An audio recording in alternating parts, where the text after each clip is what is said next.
दोस्तों, प्रोग्रामिंग भाषा कंप्यूटर के साथ संवाद करने और विशिष्ट कार्य करने के लिए निर्देशों को लिखने की एक विधि होती है जिसमें एक निश्चित वाक्य विन्यास और व्याकरणिक नियमों का पालन किया जाता है। यह इंसानों को निर्देशों के एक समूह के रूप में कंप्यूटर के लिए आज्ञा लिखने में सक्षम बनाती है, जिसे कंप्यूटर समझ सकता है और निष्पादित कर सकता है। ये भाषाएं वेबसाइट बनाने, ऐप विकसित करने, डेटा का विश्लेषण करने और सॉफ्टवेयर बनाने जैसे विभिन्न कार्यों के लिए आवश्यक होता है। प्रोग्रामिंग भाषा एक कृत्रिम भाषा होती है जिसका उपयोग कंप्यूटर को निर्देश देने के लिए किया जाता है। यह इंसानों और कंप्यूटर के बीच संवाद का माध्यम होता है।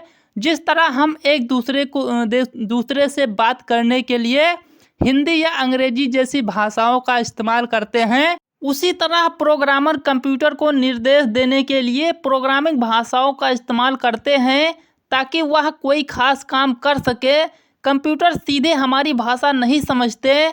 कोई प्रोग्रामिंग भाषाओं का उपयोग करके हम कंप्यूटर के लिए ऐसे निर्देश लिख सकते हैं जिन्हें हम समझ सकें। Website, mobile app, operating system और अन्य सभी सॉफ्टवेयर प्रोग्रामिंग भाषाओं के माध्यम से ही बनाए जाते हैं। आज की तकनीक का आधार प्रोग्रामिंग है और प्रोग्रामिंग भाषाओं के बिना हम इन तकनीकों का निर्माण या नियंत्रण नहीं कर पाते। हर प्रोग्रामिंग भाषा की अपनी शब्दावली होती है जिसमें विशिष्ट कीवर्ड्स होते हैं और उसके साथ एक व्याकरण होता है।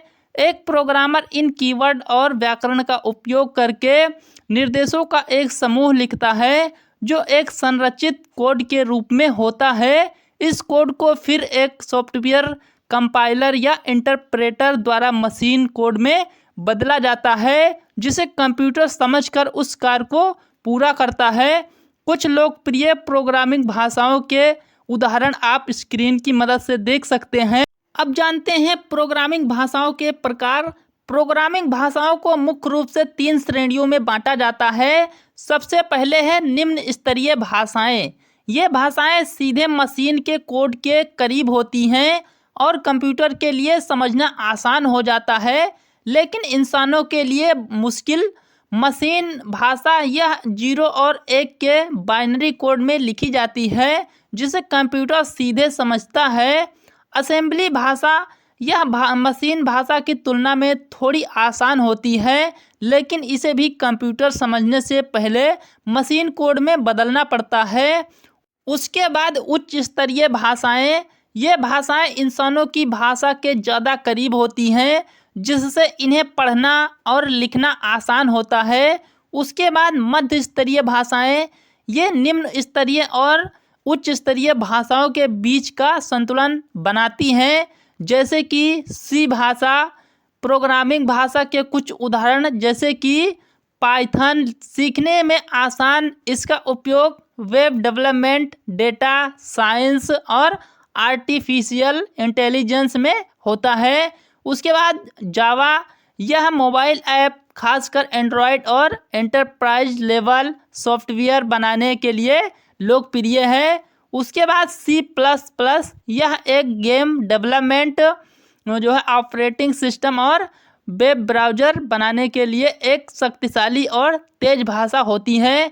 उसके बाद जावा स्क्रिप्ट वेबसाइटों को इंटरैक्टिव बनाने के लिए व्यापक रूप से उपयोग की जाने वाली भाषा है। उसके बाद C भाषा ऑपरेटिंग सिस्टम, डेटाबेस और कंपाइलर विकसित करने में उपयोग की जाने वाली एक पुरानी और मजबूत भाषा जिसे कंप्यूटर समझ सकता है और निष्पादित कर सकता है। ये भाषाएं वेबसाइट बनाने, ऐप विकसित करने, डेटा का विश्लेषण करने और सॉफ्टवेयर बनाने जैसे विभिन्न कार्यों के लिए आवश्यक होता है। तो दोस्तों, प्रोग्रामिंग भाषाओं के बारे में जानकर आपको कैसा लगा? उम्मीद करता हूँ आपको इस वीडियो से कुछ सीखने को मिला होगा। अगर सीखने को मिला हो तो प्लीज़ वीडियो को लाइक और शेयर ज़रूर करना और चैनल को भी सब्सक्राइब करके बेल आइकन को प्रेस कर देना ताकि आने वाली वीडियो की नोटिफिकेशन आप तक पहुँच सके। मिलता हूँ आपसे किसी अगली वीडियो में, तब तक के लिए थैंक यू सो मच।